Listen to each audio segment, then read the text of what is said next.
Hey guys, welcome back to 90 Seconds with Chris, and today we're going to talk about assets. What is an asset? The simplest economical / financial answer to this question is an asset is anything that has value right now or at some point in time in the future. Asset is one of three pillars that hold the accounting world together. The other two are liabilities and equity.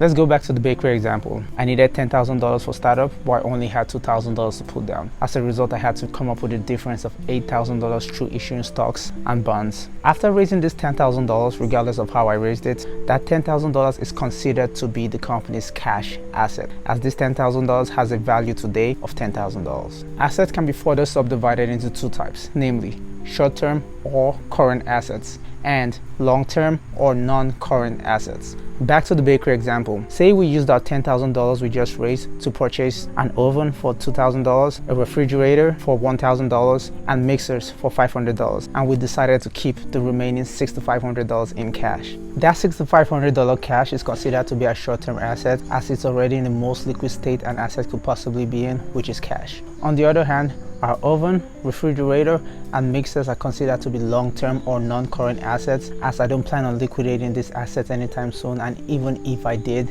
it might take a while before I can turn these assets into cash.